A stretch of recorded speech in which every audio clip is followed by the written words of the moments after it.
Quick disclaimer. I know this is an assignment about computer science incorporating faith. However, my interests personally do not lie with computer science, so I will be talking about a more general branch thing, specifically General Motors. With that out of the way, I shall begin the speech. There are many considerations as to what makes a good employer good. For instance, you could cite their claims towards workplace safety, creating jobs, things like that. You could also talk about their actions as to what they have done, what they have performed in the world. Another place to judge is with their morals, seeing as to what they espouse and what they themselves contribute. Today, I will be talking about General Motors and how their lack of morals has impacted them. Firstly, I want you to discuss about General Motors' larger overall claims. General Motors, for those who don't know, is a car manufacturer that has been operating for some time. And their commitment is to providing relationships, opportunities, hope, and memories. With specifically gearing towards jobs in communities, workplace safety, and combating climate change and traffic congestion. However, those claims do not espouse an inner moral feeling that the company at large has.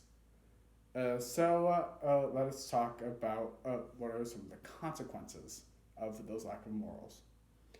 In February 2002, one of General Motors engineers promoted a new ignition switch for one of their cars. It was approved and quickly put into the Sega Saturn. No, the Saturn Ion. Even though the switch itself did not meet General Motors' safety specifications. In April 2005, the death of a 16-year-old woman led to an investigation which saw that this switch being installed in then the Chevrolet Cobalt, which was the same switch installed in the Saturn Iron, switched out of the run mode into the accessory mode mid-travel, which led to power being cut from steering, brakes, and airbags.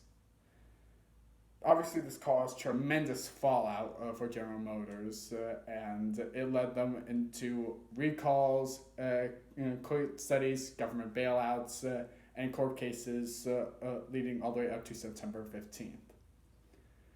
Finally, I wish to discuss the consequences of this. General Motors made a lot of promises in their company statement. However, none of them were specifically moral statements or faith-based statements. And it was that lack of faith and morals which led them to approve an initial switch which did not meet their own designs and install it into cars, which would then cause a number of problems both for their consumers and for the company's image. And so it is with that, I would like to espouse the need for companies to have a strong faith statement in order to guide their company's wishes and encourage their consumers.